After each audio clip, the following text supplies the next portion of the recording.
Halo, assalamualaikum. Balik lagi channel YouTube saya, Tuti Alawiyah. Nah, di video kali ini saya mau menjawab pertanyaan yang lumayan banyak ditanyakan sama teman-teman, yaitu pertanyaan tentang Kak, saya pengen lanjut toko Tegino, tapi perusahaan saya nggak mau urus. Gimana ya Kak caranya? Nah, di sini saya menjawab sebagai orang yang pernah mengurus visa toko Tegino kayak gitu. Jadi saya menjawab dari pengalaman yang saya alami dan informasi yang saya dapatkan kayak gitu. Semoga bermanfaat buat teman-teman ya gitu. Nah, buat balik lagi ke sini sebagai Toku Taigino atau misalnya mau lanjut Toku Taigino itu menurut saya itu ada 3 cara. Tapi ini berlaku untuk yang masih magang di Jepang ya, bukan untuk pemula atau yang magangnya sudah kelar kayak gitu.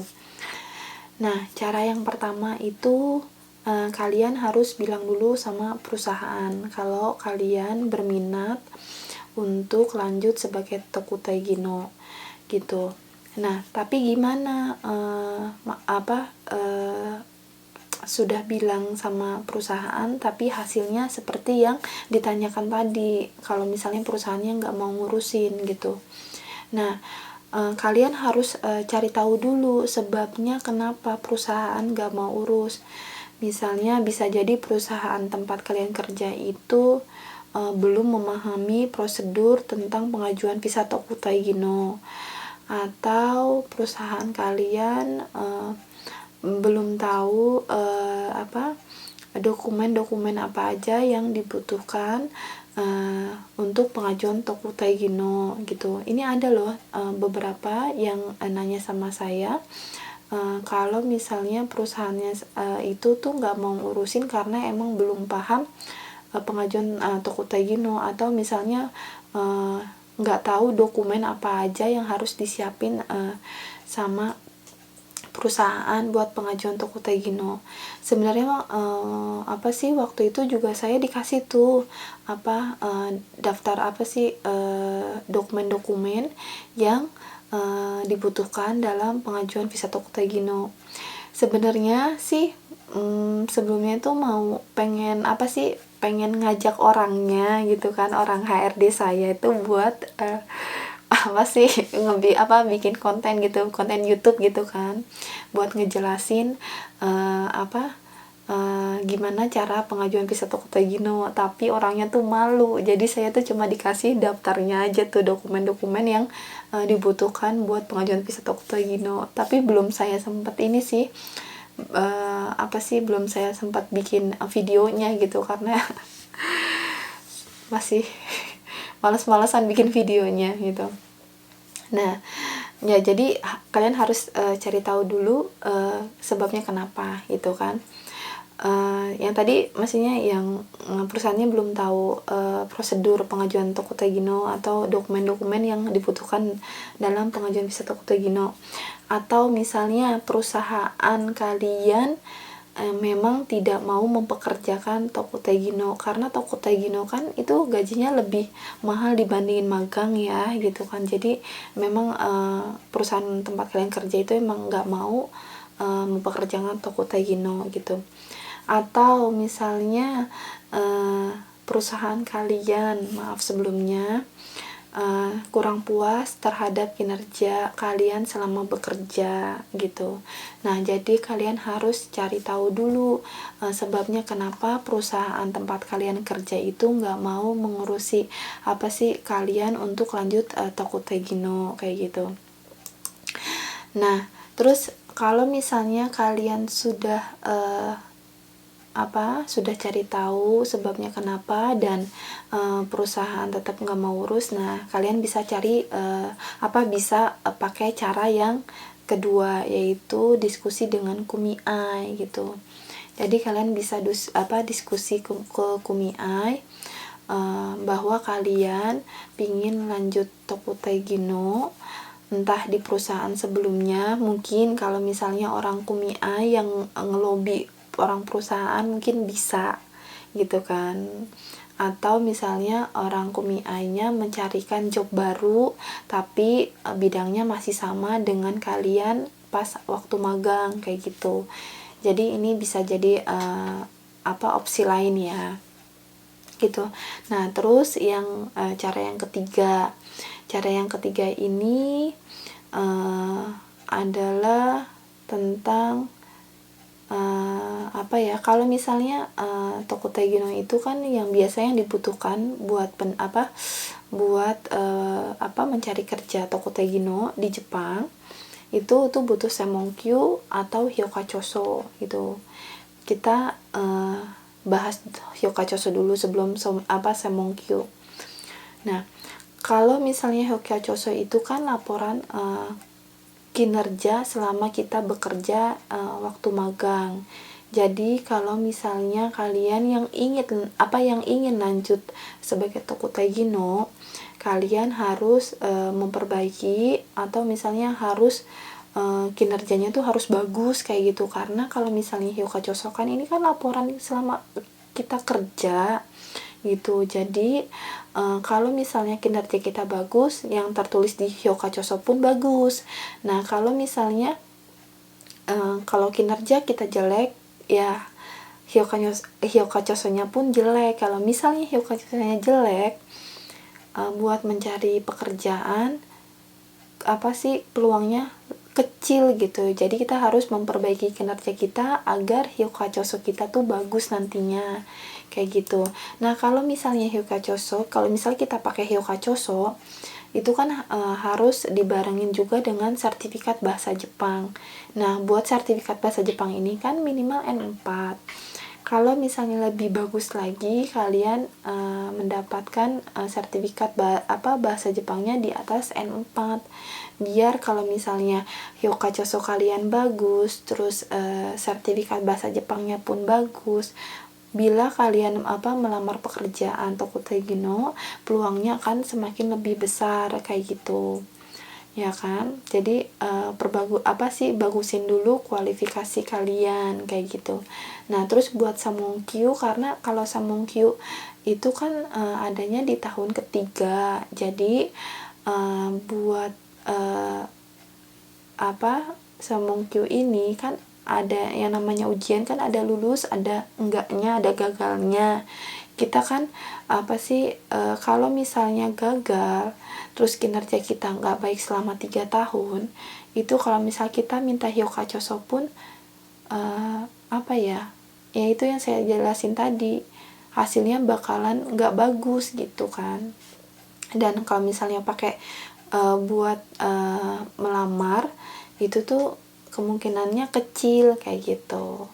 Nah jadi kalian harus bagusin dulu kinerja kalian selama magang kayak gitu. Nah itu sih cara-cara yang yang menurut saya bisa dipakai gitu kan ya. Jadi buat kalian yang sedang pengurusan Tokutei Gino, atau misalnya kalian yang masih magang ingin lanjut Tokutei Gino, ya kalian harus semangat, harus perbaiki kinerja kalian gitu supaya kalian kalau misalnya bilang ke perusahaan pun perusahaannya mau urusin, atau misalnya nggak mau urusin, bilang ke kumiainya mau urusin gitu. Kalau misalnya nggak pun kalian bisa minta Hyokachoso dan sertifikat bahasa Jepang kalian juga harus punya kayak gitu kan. Jadi kalian harus semangat buat ngejar itu kayak gitu kan. Jaga setiap peluang gitu. Kalau misalnya rencana A nggak jadi, ada rencana B. Kalau misalnya rencana B nggak jadi, ada rencana C gitu kan. Atau kalau misalnya rencana C, ada rencana D gitu. Jadi kita jangan terpaku dalam satu rencana aja. Jadi kita harus mikir rencana yang lainnya kalau misalnya yang salah satu tuh gagal kayak gitu. Nah ada juga yang yang ngomong sama saya kayak gitu, kakak enak ya, perusahaannya baik, mau ngurusin Tokutei Gino, udah gitu nggak pakai kumiai, nggak pakai Toroku Shinkikang gitu. Jadi bener-bener diurusin sama orang perusahaannya kayak gitu. jadi biayanya itu lebih sedikit kayak gitu kan. Nah sebenarnya waktu saya magang itu saya nggak kepikiran yang namanya lanjut Tokutegino gitu, karena di tempat saya magang itu jangankan Tokutegino, yang perpanjangan 2 tahun pun nggak bisa. Jadi saya tuh dari awal udah dikasih tahu sama senpai saya, sama senior saya, itu kalau misalnya di tempat kita kerja itu cuma 3 tahun aja, nggak bisa perpanjangan gitu. Kadang saya ngiri sama teman saya yang bisa perpanjangan gitu kan. Jadi ya mau gimana lagi, tapi alhamdulillahnya saya sama teman-teman saya ini berlima itu kerjanya bener-bener semangat kayak gitu kan. Kita selama 3 tahun itu kita absensinya itu 100%, nggak ada yang namanya izin sakit atau cuti gitu kan, nggak ada sama sekali gitu. Yang namanya manusia selama 3 tahun pasti ada sakitnya gitu kan, tapi kita berlima itu sebisa mungkin walaupun sakit gitu, selama masih bisa kerja kita bakalan kerja gitu. Nah ada loh teman saya yang waktu itu sakit sampai beberapa bulan gitu ya, sampai tiap bulannya itu check up kayak gitu, mesti check up ke dokter gitu karena ada masalah di perutnya gitu. Nah dia tuh kalau misalnya setiap pagi itu sampai kadang ngerangkak dulu gitu, kadang perutnya tuh nggak enak kayak gitu, tapi dia tuh nggak pernah izin sakit gitu, dia selalu gambateru itu kerjanya gitu kan. Jadi saya kadang malu, dia semangat banget gitu ya. Makanya kalau misalnya saya kalau udah badan nggak enak, udah istirahat, minum obat kayak gitu biar kerjanya itu nggak keganggu gitu. Saya pun mikirannya kalau misalnya saya di sini banyak main gitu, karena teman-teman saya juga kan hobi main gitu kan ya, tapi saya nggak pernah mengganggu pekerjaan gitu ya, main-main, kerja-kerja, jangan kita keseringan main tapi ngeganggu kerjaan, dan saya nggak mau itu gitu kan. Nah, alhamdulillah pas kita magang tuh kita berlima bener-bener 100% absennya dan emang nggak ada masalah di kerjaan gitu. Nah karena kita pada betah di sini, walaupun kita tahu di sini nggak boleh nggak bisa perpanjangan, tapi kita tetap aja ngeyel gitu. Kalau ketemu sama orang HRD kita pasti bilangnya kita nggak mau pulang kayak gitu kan, kita mau di sini gitu kan. Nah karena kebetulan saya di Hongsa kerjanya gitu kan. Hongsa itu kan bagian orang-orang office-nya lebih banyak dibandingin di plan cabang kayak gitu kan ya. Nah yang sering ketemu orang HRD itu saya gitu kan. Kadang saya tuh suka bercandain orang HRD-nya, karena orang HRD-nya juga kan ya baik, tapi emang suka bercanda juga gitu. Makanya saya suka bercanda, saya nggak mau pulang gitu, saya betah di sini, saya pengen kerja di sini gitu kan. Sampai orang akhirnya bilang, emang Tuti nggak mau pulang, nggak mau ketemu orang tua kayak gitu. Ya saya mau ketemu sama orang tua, tapi setelah saya ketemu orang tua, saya pengen balik lagi kerja di sini gitu kan. Nggak bisa Tuti gitu kan ya. Kenapa nggak bisa? Kalau misalnya 2 tahun perpanjangan nggak bisa, ya udah pakai visa baru. Waktu itu saya belum tahu namanya tuh Tokutegino, jadi saya bilangnya selalu visa baru kan udah ada, nanti visa baru kan nanti bulan 4 keluar, karena saya itu pulang itu bulan 3 misalnya Maret 2019 kan, Tokutegino itu baru dibuka April 2019, jadi belum dibuka waktu itu kan. Nah tapi saya tuh Maret pulang gitu, tapi udah ngerengeknya itu lama. Sebelum pulang tuh sekitar 5 bulan atau 6 bulan itu udah ngerengek sama orang perusahaan kayak gitu, selalu bilang aku nggak mau pulang. Terus sampai orang perusahaannya bilang kayak gini, ya udah Tuti nikah aja sama orang Jepang kayak gitu. Saya nggak punya pacar orang Jepang, aku bilang kayak gitu. Ya udah berarti harus pulang. Ya udah kerjanya gambate terus tinggal pergi kayak gitu. Ditolak sekali biasa, tolak 2 kali biasa, 3 kali nggak nggak apa-apa, sampai berkali-kali. Makanya tuh saya dibilang urus saya sama orang HRD-nya. Karena sering ngomong kayak gitu. Tapi emang orang HRD-nya juga baik sih, baik banget gitu kan.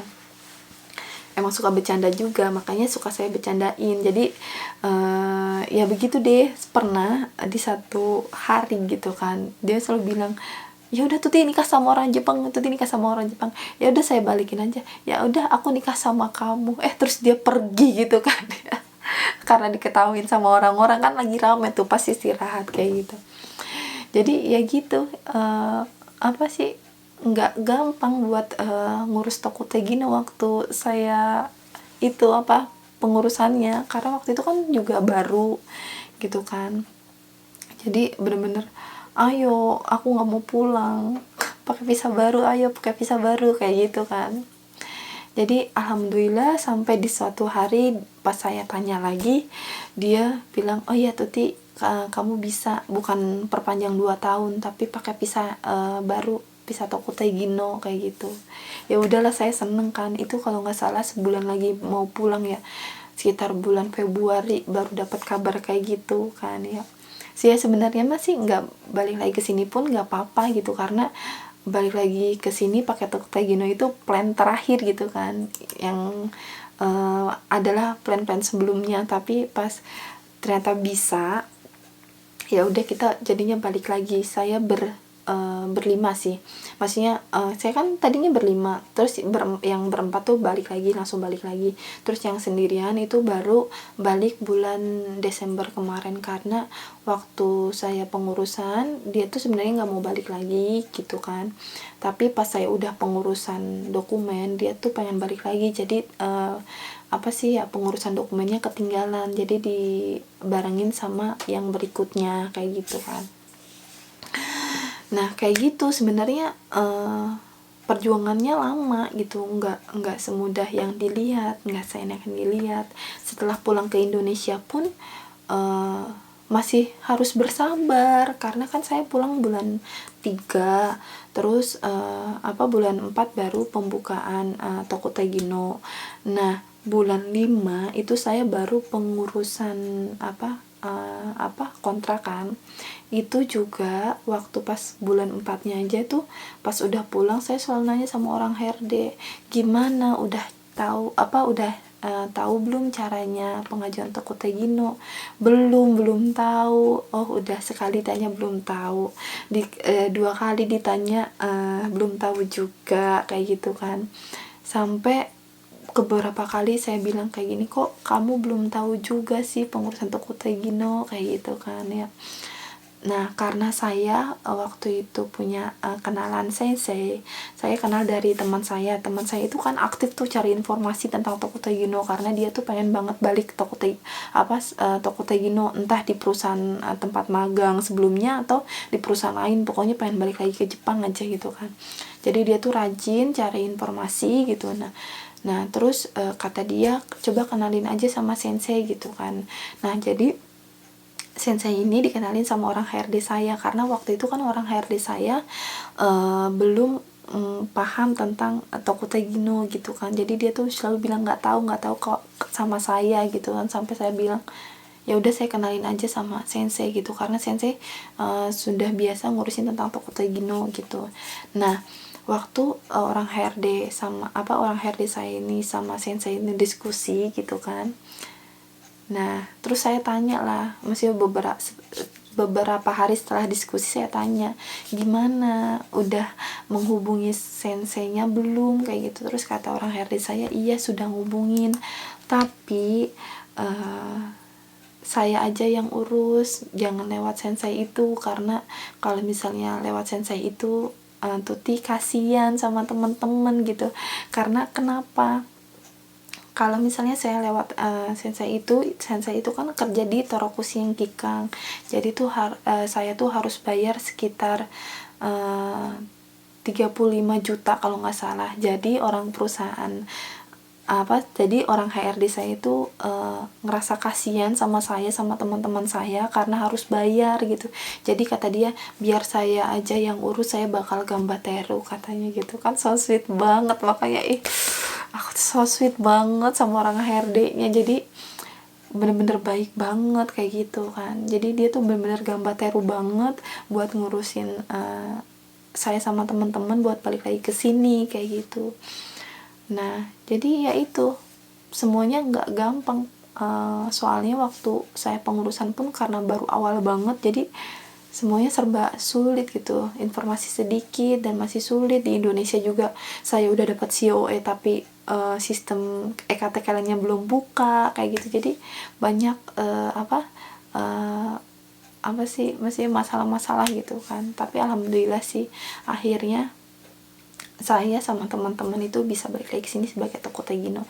Jadi buat kalian yang pengurusan toko Tegino tuh jangan jangan nyerah dulu. Kalau misalnya ada masalah, gambateru aja dulu, maksudnya semangat aja dulu gitu. Pasti semuanya tuh bakal ada jalannya gitu. Yang penting kita emang tujuannya baik di sini buat kerja gitu kan. Jadi pasti bakal ada jalannya gitu. Udah sih, sekian video kali ini. Lumayan panjang juga ya, tapi semoga bermanfaat buat teman-teman. Ya, dadah, sampai jumpa di video berikutnya. Bye bye.